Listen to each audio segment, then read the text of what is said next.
Alright guys, so today I'm going to give you a comprehensive guide on how to grind properly in this game. So I'm not going to go through the basics. You just grind green slime and then foxes and then thorn wolf and heart mode wolf and etc etc. I'm just going to tell you what you should avoid and what you should do. So first of all, you want to grind thorn wolves because you need to craft these items, thorn caster and thorn spear.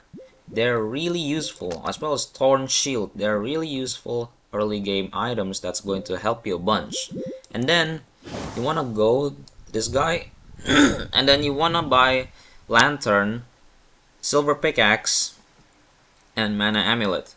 These are the three most useful items. You can also buy metal plate and hunting dagger to help you out with the early game grinding if you are really struggling. And you also want to craft these traveler boots. They're really useful and definitely you're going to need them in the future because they're also a crafting recipe that's needed by the HM boots, which is an endgame item actually. So you can just climb up these stairs and then get to the town of Initia, which is just right here besides the zip line. And then you can just go to this guy and buy one potion for 40 gold right here. There's also an arcade in town of Initia, which is probably not spotted for most of you, but it's right here. And then you can just buy a EXP ticket, which is really going to be useful for your grind after the prestige. It's really underrated in my opinion. And then for grinding, you wanna try to avoid mobs with high levels. You just wanna grind low level mobs like this, which you can immediately one-shot with a spell. And on that note, the best class that you can use for this kind of grinding method is the mage, because it basically just regens your mana after you get to level 15 style, which is really good.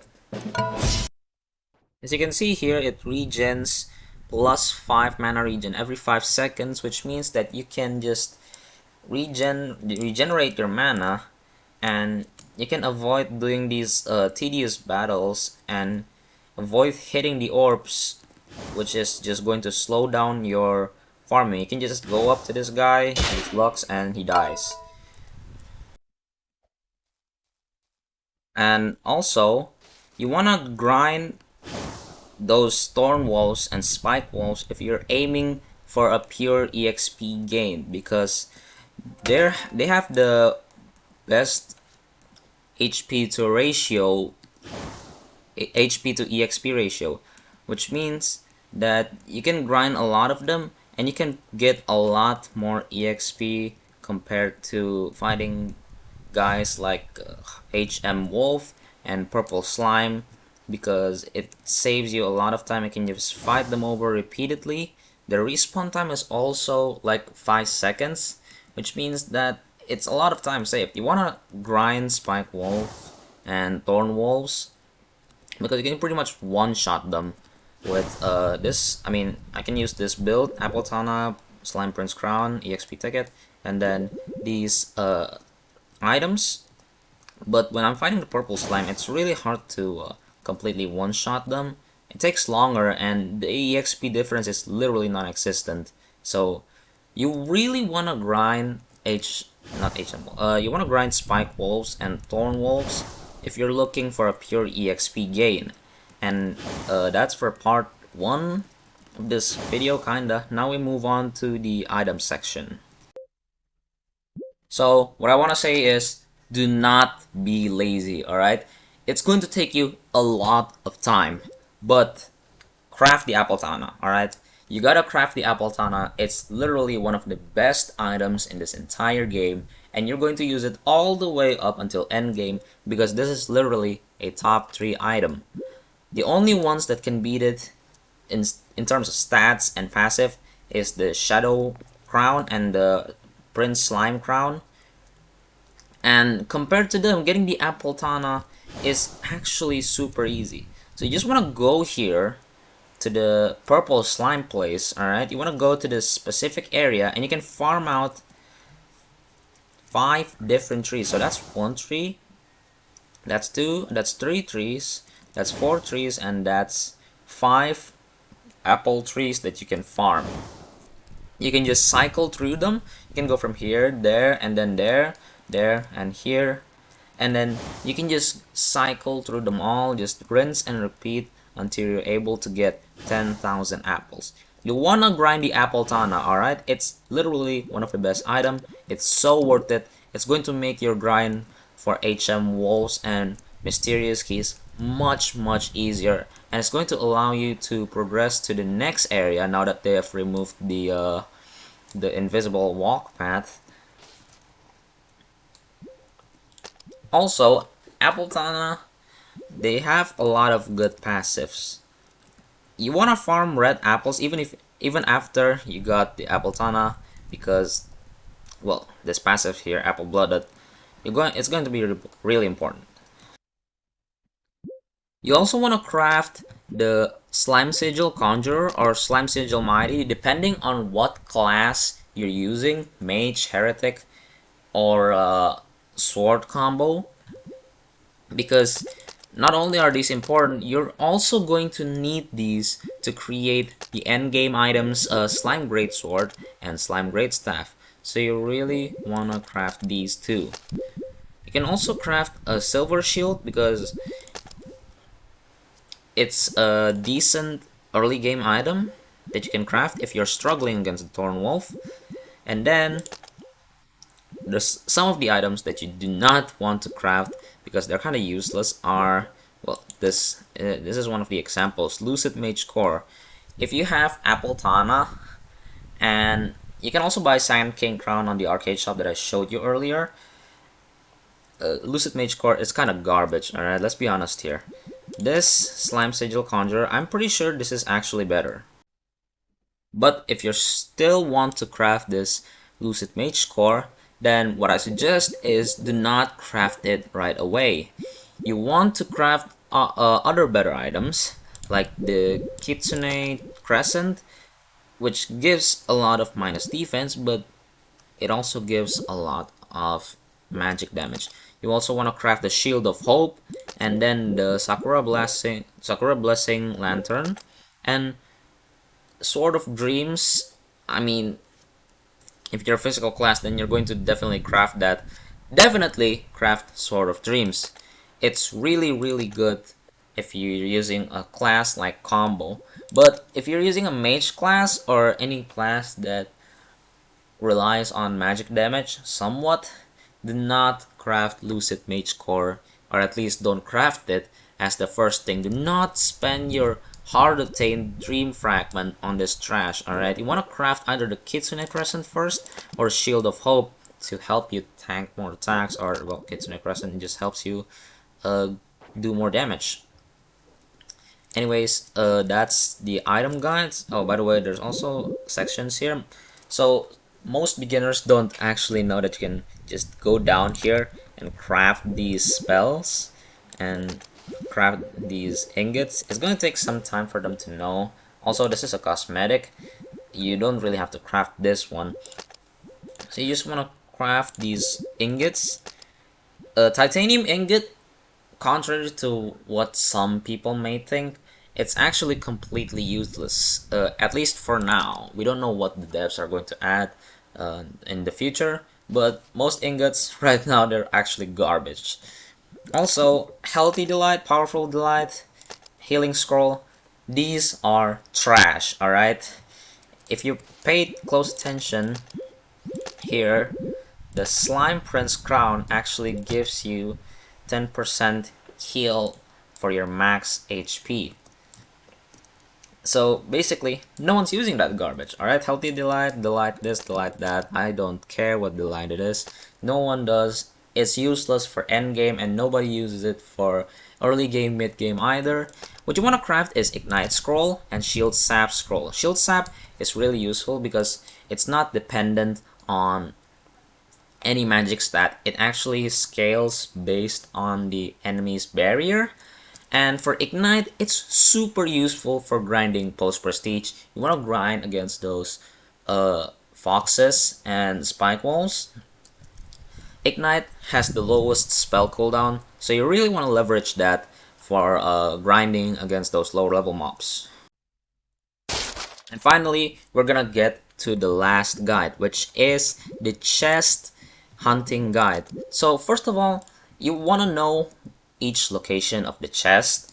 I made a whole video about it. You can check it out on my channel, and also maybe drop a like and subscribe, you know, I'm just saying. So you want to use Rune of Swiftness, Appletana, and Balance if you have it. If you don't have it, you can just use any other items that give you movement speed. And then for the armor, by the way, Sakura Soul Orb gives the most movement speed. You want to use H-Wolf Boots. This is the item that gives the most walk speed, or at least the boot. And then you want to use Swiftness Necklace. And you don't want to use any chest plate because all chest plates, none of them give any sort of walk speed. And then you want to equip a haste potion. So with this, you can reach about maximum of okay, hold on, 68 movement speed. You can see how insanely quickly I'm moving right now. Swiftness Necklace is actually super hard to get because you need to kill the Slime Prince for it to possibly drop. It's not even guaranteed drop of a Necklace Catalyst. And then you have to collect 5 runes of swiftness. So yeah, you gotta really go on that necklace hunting. But if you don't have that, you can use some other necklace like this. Cursed Fox necklace is the one that gives movement speed a lot. Alright, so you just really want to craft this. It's also super important for grinding. It gives a little bit of minus defense, but it helps you break barriers faster. So to grind mobs like Kitsune and HM Wolves, it's really useful. Alright, it's really useful, and you really should grind it. Alright, now we're going to move on to the topics that you do not want to do while grinding for EXP. And I say EXP specifically because that's basically the only grind here. Alright, you want to grind a lot of EXP.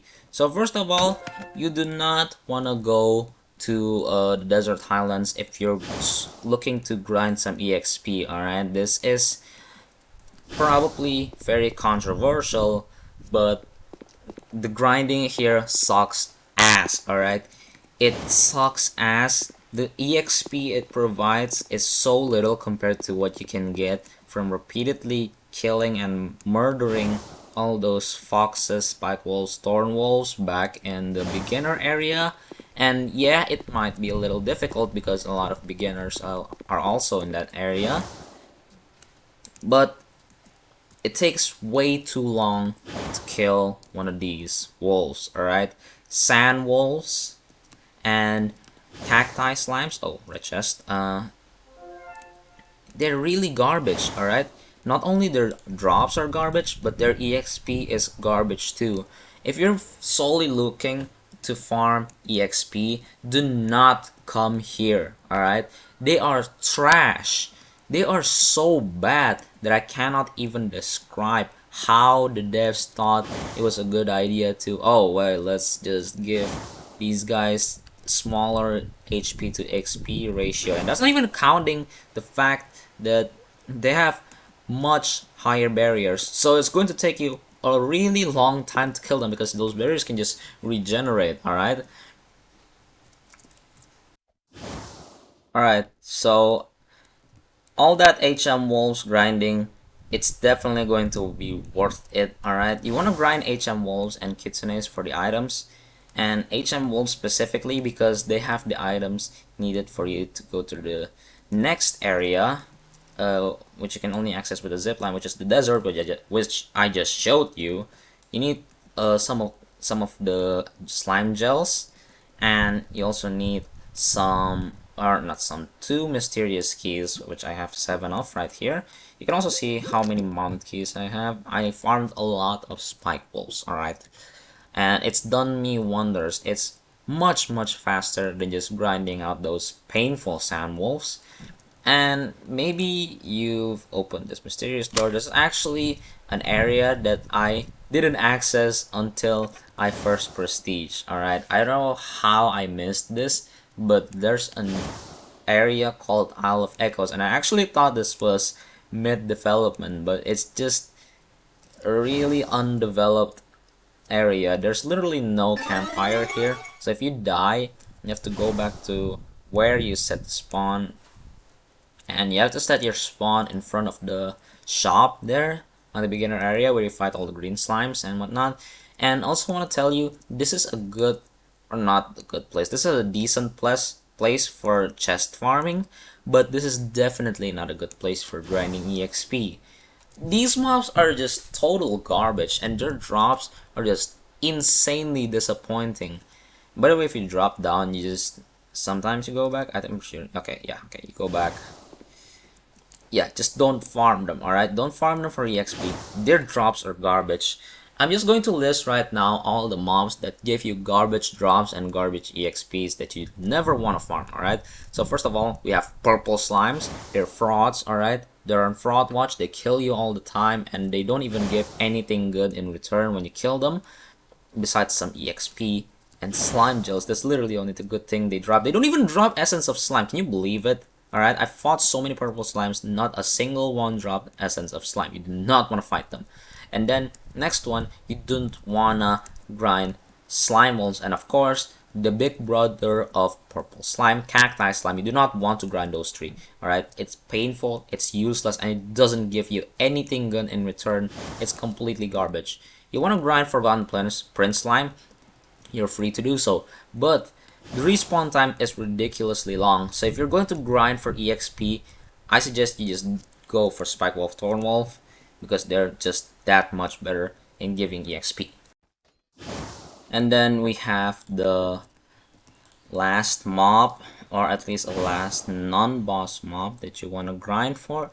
It's Darkness. And a lot of people struggle to fight Darkness because they're just so damn annoying. They're basically purple slime on steroids squared, because this darkness, they make you blind. You literally cannot see a shit. Alright, it's absolutely horrible.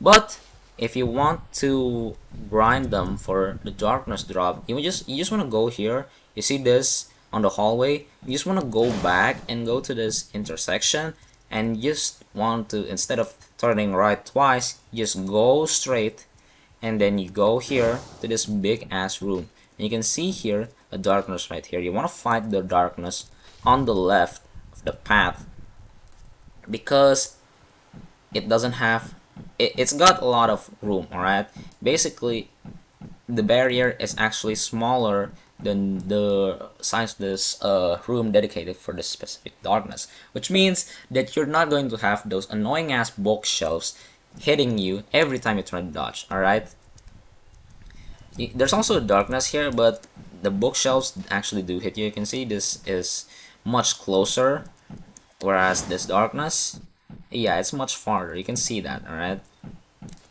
so yeah, you want to go to this darkness specifically, and you want to farm him because he doesn't have those annoying bookshelves as walls, you know, to close off the already small barrier. So yeah, that's all my guide in a nutshell. You wanna farm a lot of EXPs, you wanna farm a lot of apples, grind for Apple Tana, do not slack off, alright? Apple Tana is top 3, you wanna grind for that. So again, if you enjoy my video, you can consider subscribing and maybe liking this video, and maybe also share it to your friends. I don't know, maybe you can just do that. I'd be really happy if you do. And that's all for today. See you guys in the next Critical Revengeance video, and maybe possibly episode 3 of level 0 versus something. I mean, Spike Wolf is actually unexpectedly hard to do, and I've been dying like tens of times, and I'm actually trying to figure out which class is best against him. I'm grinding the bow style right now so that I can burst him down when his barrier is down. So Yeah. Also farm chests, they give you a lot of good stuff. And yeah, bye.